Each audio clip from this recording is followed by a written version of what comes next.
Hi, guys. Welcome back to the Real Talk with Michelle podcast. This is episode number 79, Real Talk with Nicole Haskins of Nicole Nutrition. Welcome to the show, Nicole.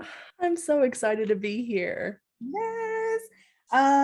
Nicole, I want to give you just a second to introduce yourself to the listeners so they know who you are. Okay. Yeah. I am a registered dietitian and I work virtually one-on-one with clients who are really just wanting to navigate that nuance of nutrition and recognize that it's not all black and white, all or nothing. They're really wanting to navigate that messy middle of what actually works for my life and what's going on with me personally. And it's typically the individual who has done like the cookie cutter programs when it comes to nutrition and they just don't seem to stick or work. I really want to help individuals find that rhythm and that process when it comes to nutrition that actually works for them and they enjoy it. I love that, guys. Yeah. I had Nicole and we go to the same gym, and yes. I like to call her a friend. She's a friend of mine. And yes. Nicole's Instagram is wonderful. It's very informative. And it just like every day I learn something new about all the things that we've been getting wrong from the start about how to look at our nutrition and look at our health. And so I definitely wanted to have you on here so you could share some of those gems with everybody. So you're a non-diet dietitian, which I love. But let's talk about kind of your early life. What made you interested in becoming a dietitian? Yeah. So I would say that's where my story really relates to a lot of my clients is when I was in high school, early college, I was definitely a part of that dieting world where I wanted to support my health. And I thought that only meant by losing weight. And so I would go on diets and try to get the scale to move in the downward direction. Right. And so when I was going to college, I was like, oh, I didn't know that nutrition is something that you could study, and was really fascinated by it and have always been fascinated by the science. Yes. And I honestly think like the science is kind of what saved me of like, wait, why are we doing all these crazy things like no carbs and whatever it is when the science tells us differently? So yeah, my story really started with thinking that weight loss was the answer and really finding nutrition and figuring out that that's not the only thing that is involved in our health and well-being. Yeah. What these like I'm looking at my questions. They're probably going to be a little bit like yeah, no worries. My brain works when I'm playing things. But what diets and trends are happening right now that make you cringe as like a dietitian? Yeah, I would definitely say anything that is just like a one size fits all cookie cutter program and doesn't take the full individual into account of really what's going on in their life, what they enjoy, what they're already doing, what they've been doing for years or even decades, and how that's impacting their right now life. But definitely like no carbs. I'm team carb for life. So. Even know how people do that. Yes. I've been guilty of trying it before. And of course, like when you're in your 20s, it's going to work because your metabolism is a little bit more, resilient. Yeah, like you can bounce back from things. But like as an adult close to 40, I need some carbs. Like I need that. I recognize like what they do in my body when I put them in there. I need carbs. People who say that I want to just hug them and be like, are you okay today? I know. Yeah. And it definitely can go to that extreme where we're even questioning if we should be adding fruit into our diet. And that's where it's just like, oh, we've definitely missed the mark. What do you mean you can't like no sugar? I don't think they mean that sugar from yeah. Like, I think that was okay. Yeah. What do you see? that health coaches who aren't qualified are doing in the industry? Because I know that's a big thing. Like you Mhm. studied this, you know, you have knowledge to back it, but they just seem to Mhm. go towards these people who don't have any clue about Mhm. what they're talking about. Yeah, I think it comes from this passion of health and wellness is really interesting. Supporting our bodies is a very interesting topic. And obviously, that's something that we're always going to want to know more about. Mhm. And so I do think, health coaches or other coaches out there that want to dive into like the nutrition space specifically are doing it because they have a passion or they're fascinated by it. And there just has to come this point where you recognize, okay, like maybe I don't have all the answers and that's okay. How can Mhm. I work with a dietitian or someone who has really studied and is qualified for everything that kind of comes our way with nutrition, Mhm. to recognize what's within your scope and what isn't. But there's definitely a lot of things out there. There's buzzwords of like gut health and metabolism and hormones that a lot of people will dive into. And I will be the first to say that even as a dietitian, that's something that we have to continuously do like continuing ed on, Yeah, because it's consistently changing. Science is always changing, and you gotta keep up, and you really got to know your stuff if you truly want to help people. exactly. Hmm. Hmm. Do you ever do any like kind of work with people who are just coaches? Do they reach out to you for like the nutrition side? Like, do you do any of that? I have definitely had personal trainers reach out to me when they have a client who's really wanting to learn more about it, and they understand like, okay, I've given them like a few basic pointers, but if they really want to dive into X, Y, and Z, they're going to need to like go see a dietitian or just another qualified practitioner. And I've definitely worked with therapists and other health coaches, even nutrition coaches have come to me and worked with me one on one.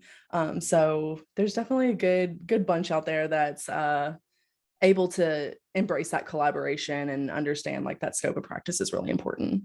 Yes, I love Yeah. that. I know we were talking, we like you just mentioned buzzwords. Like Mhm. talk about good and bad food, because that's one for me that I'm like, what are y'all even talking about? Yeah. Talk about that. Mhm. I think that is just one, it's something we've heard for a really long time of good and bad foods or clean eating.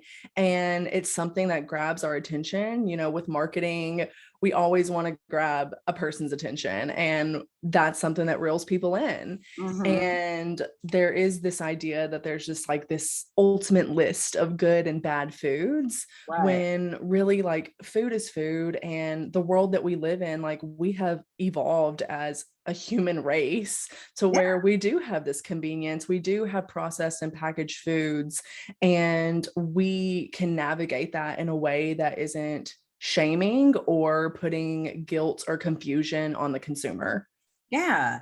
Because I know for me, sometimes, because, like you said, it's so ingrained in us that they've said, like, good, good, good, bad, Mhm. things are bad, to whereas, do you even find, like, in your clients, like, psychologically, sometimes, like, you're having to be like, hey, like, you can eat this, you can have, like, this is not bad for you. Mhm. Mhm. Yeah.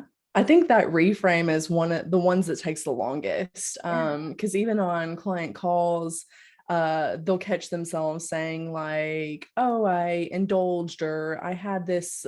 Maybe they do say the word bad or less nutritious, whatever it is they're saying, and then they'll like catch themselves and be like, "And I know it's not bad. I just, that's the only word they know to describe it." Yeah. Whereas with our language, we can just say like, I had a cookie. I, Like you can literally can just say what it was, or I had a bowl of salad and it was really satisfying. And neither one is good or bad. They do definitely provide different nutritional value, but we don't have to like hyper focus on it. yeah. because I like chips. Yeah. And Starburst gummy bear, like jelly bean things. Like I Yes. put them in the cabinet. I'm like, this is my own thing. Like they cannot sit out or I will graze them. And like Yeah. at a time.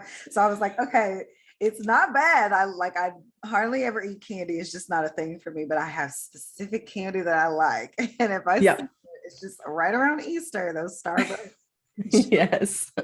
And they were on sale, so I bought a bunch of bags, but I had to put them away because I was like, I have ate way too much candy, and I could tell because, it, like as you would know, as a nutrition body tells you Hmm. about what you're doing. It was like too much sugar, Michelle. I had like other reactions, so I'm like, Yeah. all right, I indulged maybe a little too much in the, but I definitely over the past maybe a couple of years, like with, Corona happening, like everything, like having Hmm. to sit a little bit, um, have started to be really more gentle with myself about Mm. nutrition and food because it is like relearning everything that you've ever known from, Hmm. when they put out the food, what is it, the pyramid that Yes, like that's been ingrained in us since childhood, like what we're supposed to eat, what fits. And for sure. I'm glad that, there's people out there like you that's like, it's not one size fits all. So, Hmm. asking somebody else what they do, it just might not even work for you at all, Yeah. which is something I've learned. Yes, definitely. What are some important things you would like people to know about our health and food consumption? Yeah. Honestly, the biggest thing when it comes to health is I also got my master's in health promotion, and that really opened my eyes to how, because I studied nutrition for so long, and that's just one piece of the puzzle. It Yes. is multidimensional, and a lot of it is actually outside of our control. Mhm. Socioeconomic factors is one of the biggest things that impacts an individual's health, Mhm. and the resources that we have and the support that we have, the finances that we have. Absolutely. I think a lot of the times we want to just put all the blame on the person of why don't you just go work out, or why don't you just go to the grocery store and get some more fruits and vegetables, when we don't even stop to think, does that person even have access? Does Yeah. that person even is that even at the top of their list? Like when we kind of like have this hierarchy of needs, do like safety and security is the first basic need, Absolutely. and being able to get to that optimal healthy self, you have to have so many other things in between. Mhm. So I think that's a huge thing of just like the social justice part of, are we really pursuing health equity for all? Mhm. And that's a piece that's really important to me of, I have to recognize my privilege and the fact that I am able to go to an awesome gym with awesome people, and I have grocery stores all around me, that I have Right. money to go and buy what I want and what I need. Mhm. um, but yeah, it's multidimensional, and there's so many different avenues that you can take to get you to a place that feels safe, secure, happy, and that you enjoy. It's not a one size fits all. There's so many other things going on behind the scenes that we really have to stop and like, one, give ourselves grace, and what can I do as a privileged person to break down those barriers for others. Yes, those are very valid points. Because um, I know before, like even that's something that was brought to light, I would feel the same way. Like you just go and you just get for better fruits Mhm. and vegetables, like you get fruits and Mhm. vegetables versus this. And it's like some people don't even have fruit or Yeah. vegetables around them in the stores, like at all. Mhm. Yes. Yeah. Hmm. I mean, what's your philosophy on nutrition, like your personal philosophy? Yeah. Mine is really like, how can I look at my whole life Mhm. and start to begin to see like all the different pieces of culture and joy and friendship, relationships? How does this food support me on a deeper level? I believe that we can find satisfaction in nutrition, and we can find support through it. Yeah. I think there is this balance of as an active person, as someone who is doing entrepreneurship, there are definitely key things that I want to keep in my diet that keeps me healthy and strong and focused. Yeah. And I get to go out and enjoy time with friends. I get to go out to dinner and not worry about what's going to be on that menu. There Mm. really is this, it's just kind of like, I don't know, there's so many different pieces that we get to incorporate into our nutrition. And there could be something that you're really wanting to focus on, such as like increasing like your gut health, or making sure you're supporting things like your metabolism and your hormones. If you have gotten a recent diagnosis, there definitely is medical nutrition therapy that we can use to support those things. And if you are an individual who hasn't been diagnosed or doesn't have a specific thing going on in your body, you can approach it with more ease and more joy, and really learn like the basic foundation structure of nutrition, and how it's not this crazy rigid complicated thing. Right. Yeah. Stuff. I'm like, who has the time to Yeah. like, and I'm getting like, I guess if you're in the like fitness pro world, you make that time. But I'm like an Yeah. average person who is not like trying to like meet heavy body goals. There is no way I could count and count and count. Like I just don't. Yeah. I Mm-hmm. have learned that just putting the colors and all the things on my plate that like feel good to me, that nourish me, like you said, that support me, because I've learned I can't overeat or it just ruins like the rest of my day, which is Yeah. doing. So learning to, which is something you talk about, intuitive eating. What pulled you Mm-hmm. towards intuitive eating as a practice? Mm-hmm. Honestly, I think growing up, I really never understood intuition, but for me, it was weird because I felt like I always had like these gut feelings. Mhm. And when I was going on diets, it actually like pulled me away from my intuition. It pulled me away from my relationship with my body, because I was focusing on this external source telling me what I can and can't do. Mhm. And I just found it to be really powerful that we can come back to ourselves and we can trust our bodies and what they're doing. And when you take time to learn about all the different things that your body is doing every single day for you, it's Right. kind of crazy that we question it.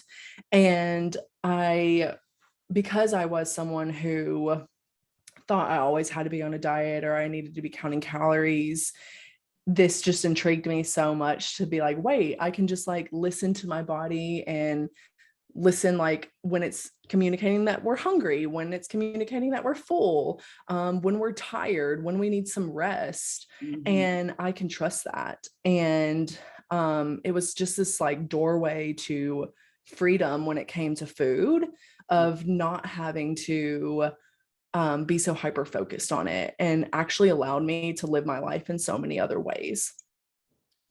Wonderful. When I was planning the episode, I saw something on your site that talked about health at every size. Talk Mhm. about that a little bit. Yeah.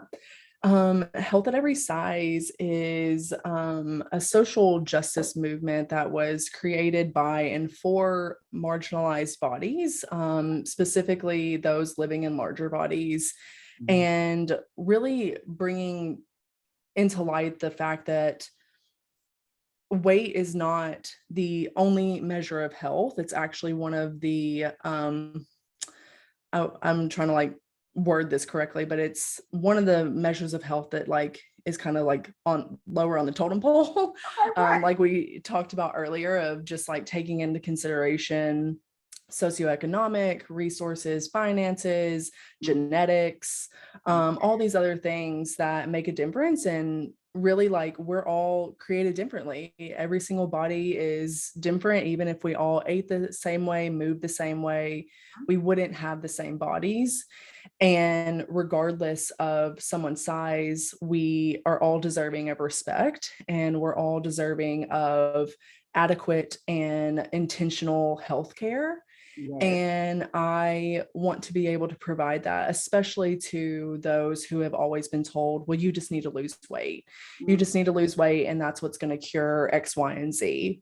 Um, Health at Every Size really takes this approach of, if a thin bodied individual walked into a doctor's office or another practitioner's office and had something going on, you're going to treat them with what you know, like the science to say of like, oh, you have this diagnosis going on. This is how we approach it with nutrition. This is how we approach it with lifestyle, and even possibly like medication. mhm. Well, if a larger bodied person walks in with the same symptoms, the same diagnosis, and the only thing you provide them is you need to lose weight, how is that equal care? Wow. Yeah. So that's really how, that's how we kind of break down that wall of, okay, well, how do we approach healthcare in a way that is intentional and caring and respectful of all, Yeah. and allow everybody at every size to, or any size, to really approach health and well-being in a way that works for them, because regardless of your size, you can incorporate healthy behaviors into your life, Mhm. with the right access, care, and support.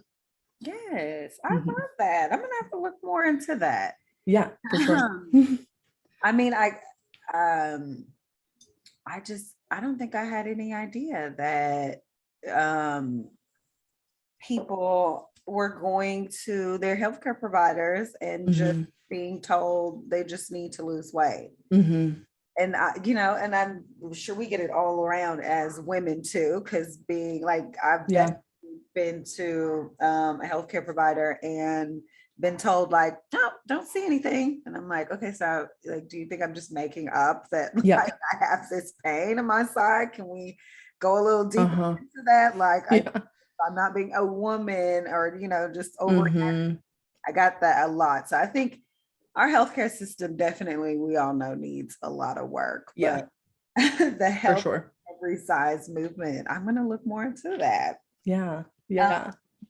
you also are on a podcast yourself, Mhm. uh, Health Unfiltered. What do you Yeah. guys dive into on there?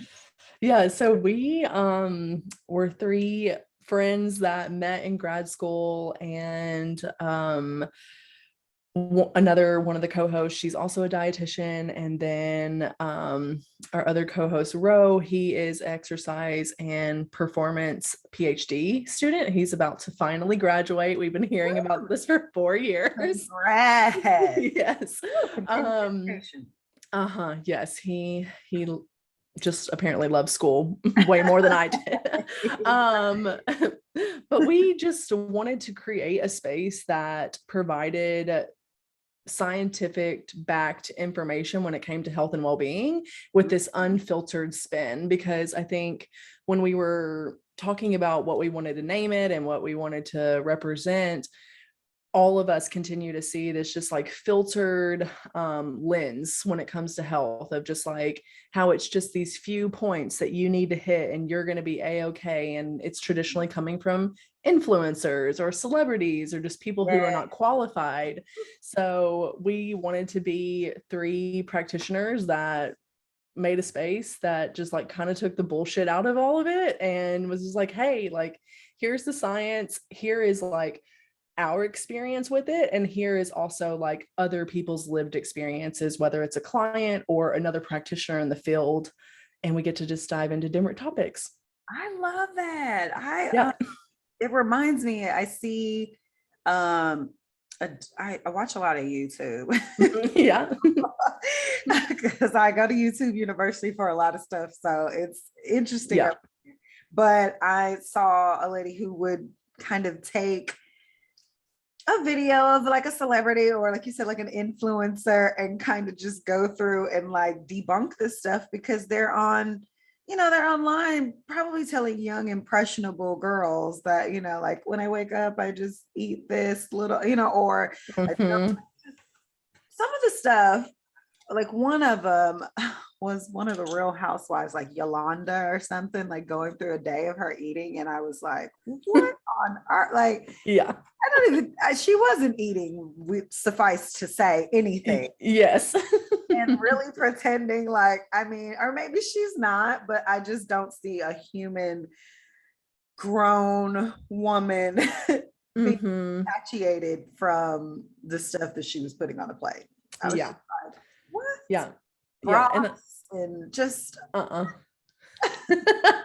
Yeah, and I think we have to like remember that once again, like social media, YouTube, whatever it is, they're in control of what they upload. They don't have to show you everything, and it could be coming from a disordered place. It could be coming from a very unhealthy place. and Mhm. she was doing the good work too, because I mean she wasn't making fun or anything. She would just play what they said and then be like, this possibly cause like an issue, or Uh-huh. that's great. She probably should add some chicken to it. Yeah. Like this is how you can take what she like has, and then how you can make it nutritious, like more Yeah. nutritious, more filling, probably better for you, like a host Yeah. of things. But you guys are doing the good work with that. Oh. Help us all out. And, we can't blame anybody. Like you said, it's just, we've all been through different things. We've all grown up differently, had Mhm. different influences and why we eat the way we eat.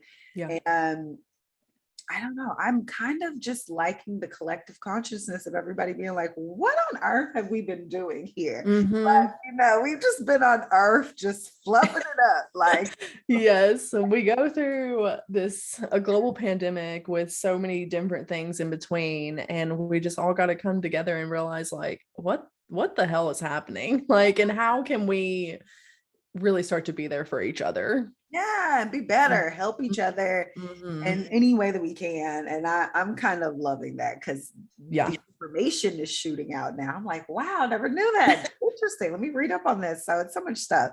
Hmm.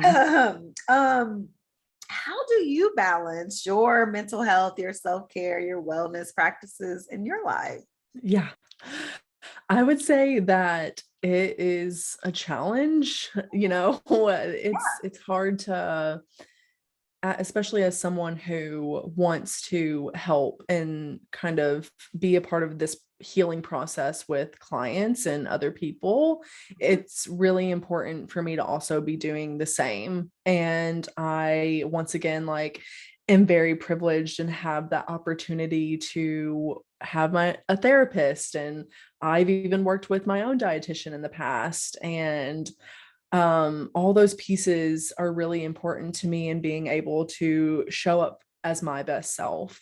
Yeah. And that comes from a very privileged and unique place that not everybody has the access to do that. Mhm. And I think like the biggest thing for me is I have not always been great at asking for help. And so I ask for help and I lean on the relationships that I either have built in real life or social media. I Yeah. mean, I think it's incredible that even just like having a conversation with you, like we met in this one tiny space in Nashville at a private gym. Right. And yeah, and now like we get to have conversations with each other, and that is very life-giving for me too, of how can I just deepen connection with others, because we're all navigating life in um a way that we all have difficulties, and we all are experiencing different things on different days, and we don't know all the things that one person is going through. And Exactly. so, yeah, how can I just continue to be someone that provides help and positivity, and also just like a safe space that if you do need to cry or get mad or vent, like we can do that too. Um, I think one of my favorite quotes is like, one of the best gifts that like you can give to others is to do your own inner work. Mm. And so when I'm just feeling sorry for myself, or I'm feeling burnt out or down, I have to remember that like we're all going through this together, Yeah. and I can take a breath, I can take some time away, I can rest, and I can take care of myself, because if I don't take care of myself, I can't take care of others. Right. that. I love that. I feel the same way. So I tell people, I'm like, I'm in this space where I'm like trying to help other people find joy, find happiness, kind of find their purpose. That it's important that I also talk about that it's not always going to feel good. Like there's some days where I wake up and I'm like, I don't know what this is. This is a feeling, it's something, but also just being gentle with myself and being like, you don't have to feel good every day. Like, and you can do, like you said, some self-work and try to figure out like, what's this uncomfortable feeling coming from or something. And even if you can't figure it out, being like, I don't know, today I'm not up for it. Yeah. Like I'm gonna time with myself. That's usually what it means for me, is like, you've extroverted a lot. It's time to just come back into the cocoon and like yes, yourself.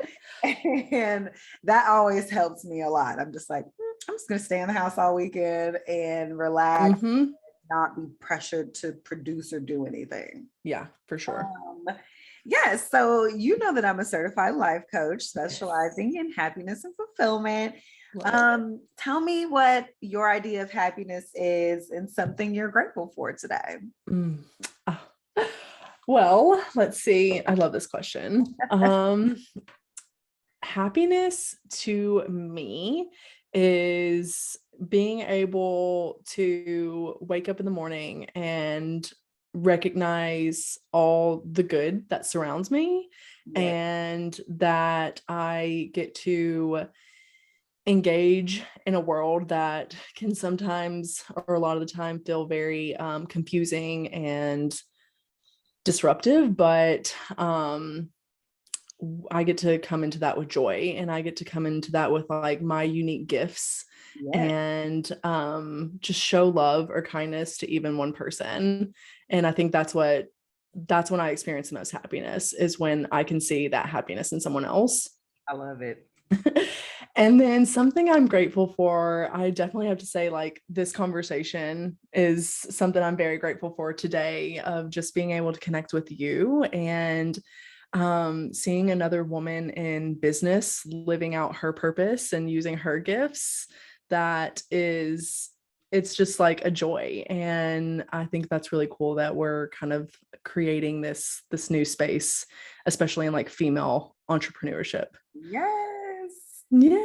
I love it. Mine is just always like, I'm so grateful to be able to share space with people, like talk, because when I think about like the guests, it's always no brainers. I'm like, why haven't I thought of this person? Like, oh my God, like, but it's just still like, I'm always so surprised when people say yes. And I'm like, what? No. Like, oh my God, I'm so happy. So like each time I like hang up, I always tell my boyfriend, I'm like, it was so good. Like, because I do pull energy. I love seeing, like you said, everybody do things that they're really passionate about. And the givers of the world, because help other people are like the givers. And I'm always just interested in people who want to help other people too. So I'm so glad that you came on. And I'm just grateful. Thank you so much. You're so welcome. Thank you. Nicole, tell the listeners how to find you online, your website. I'll also include it in the show notes, everybody, but just give you a second to shout it out. Okay. Yeah. I am on Instagram at Nicoco, NICOCO_RDN. Or you can just type in Nicole Haskins and I should pop up. I am also, my website is NicoleNutrition.com, and that is where you can see my services and fill out an application to schedule a free clarity call if you are interested in one-on-one nutrition coaching.